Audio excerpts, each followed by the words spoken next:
I know I don't have to tell you, having kids is expensive. So in today's Mommy Matters, managing all the cost of raising children, Cordi Powell is a financial planner, and Reverend Ken Kroohs is hosting a financial peace event at his church. And I want to start with that.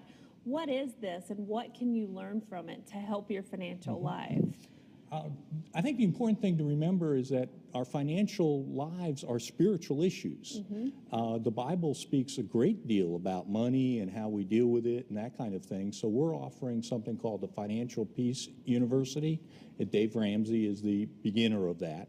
And what we'll do over 9 sessions is just talk about what we do with money, how we react to money, how we interact with money, how money can become a burden rather than a joy, and how we can change that around.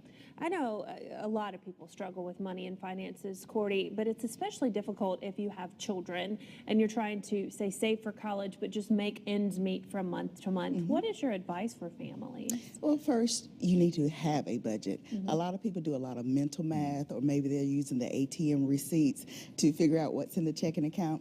So the first thing I would recommend is to get organized, pull all your bills and expenses and your income together, put it on paper, put it into the computer, and start with having a budget. That's the first big step. And then you want to start evaluating your needs versus your wants.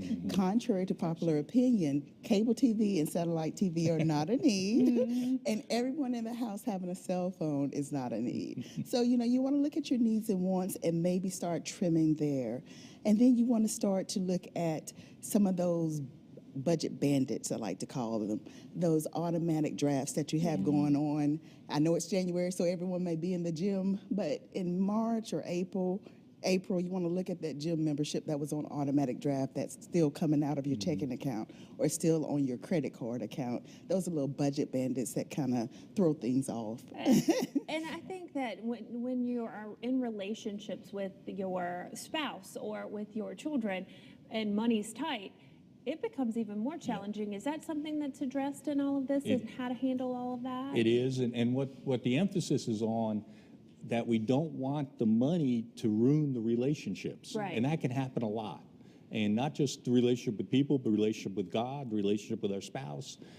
And I love your budget bandits. That's a great phrase. Right. I mean, because if you have kids saying everybody else has this computer, Xbox, cell phone, why can't we have it? It becomes a challenge for parents. That's right. And so you got to figure out a way to deal with all this. Well, thank you both for your advice. It's something that we all are really struggling with. The Financial Peace Seminar starts this Sunday. It's at 2:50 at St. Christopher's Episcopal Church in High Point. It is free for this first class. Others following will have a cost attached.